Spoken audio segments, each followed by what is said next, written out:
Bridging the Gap, Key Aspects and Challenges to Implementing Innovative Technology in Today's Faith-Based Private Schools. Providence Faith School, Virginia, Cunningham. The purpose of this presentation is to explain how we can work with different adopters throughout the innovation process at our school. Rogers' diffusion of innovation theory helps us understand how people respond to new ideas and innovative technologies. Sahin, 2006.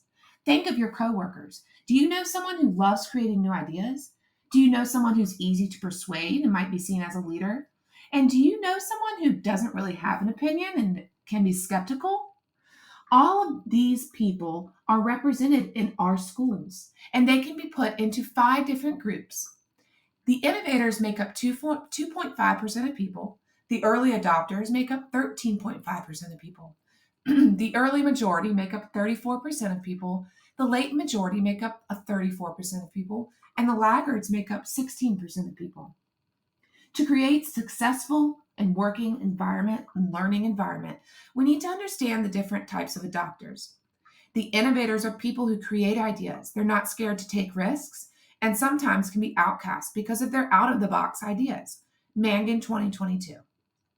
The early adopters are often thought of as leaders, and they can help influence their peers to try and adopt new ideas. The early majority really want to get to know the new idea before adopting it. The early majority often do not lead the adoption process, but they're willing to try innovative ideas. Mangan, 2022.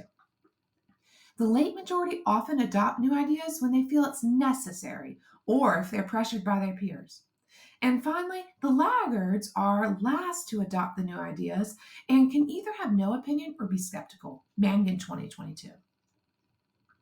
When innovative technology ideas arise and are chosen to be implemented into our school, it's important for our organization to use the early majority and early adopters as leaders to motivate the late majority and laggards. The early adopters can be given leadership roles to help promote new ideas, communicate new policies, and they can even be the head of a technology campaign committee. We must try and train the early adopters and early majority so that they can effectively communicate new ideas. We can also use the ISTE essential conditions to influence our decision making. We must communicate a shared vision, provide equitable access to faculty, staff, and students, and we have to train our teachers so that they can provide our students with effective instruction. ISTE 2022. Jesus used his time on earth to influence and lead others in his ways. Mark 1:14-20 is the perfect example of how some of Jesus' prophets were eager to try new ideas and even leave their profession to follow him. The prophets who immediately left to follow Jesus represent the early adopters. Those early adopters and early majority prophets went on to spread the good word and influence others to follow Jesus. Luke 9:23 says, "And he was saying to them all, if anyone wishes to come after me, he must deny himself and take up his cross daily." Jesus encouraged his followers to fully accept his teachings and to follow his ways. And John 15:16-17 shows how leaders can be appointed to encourage others and to be successful. As Jesus accepted all people, we too must be able to work with the late majority and laggards. First, we should try to understand them. Mangan, 2022. Their opinions matter, and we need to take time to listen to their views.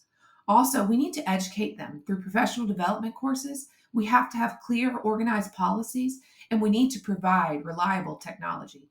Nielsen and Goodson, 2017. Just as Thomas doubted Jesus' resurrection, there will be those who doubt the effectiveness and necessity of new technology in schools. To encourage the late majority and laggards to accept new ideas, leaders can also provide incentives such as achievement certificates and increased pay. Nielsen and Goodson, 2017. Our faith-based school must be rooted in the Bible and in Christ. Costin, 2022, paragraph 2 says Jesus Christ was the greatest leader in history. Jesus clearly communicated his ideas to his followers, and all of his ideas were linked to his beliefs. We too must link innovative ideas to our school's mission statement, course objectives, and foundational beliefs. It is also important for us to value all relationships, whether dealing with laggards or early adopters, just as Jesus did. Blanchard and Hodges, 2005. Here are my references.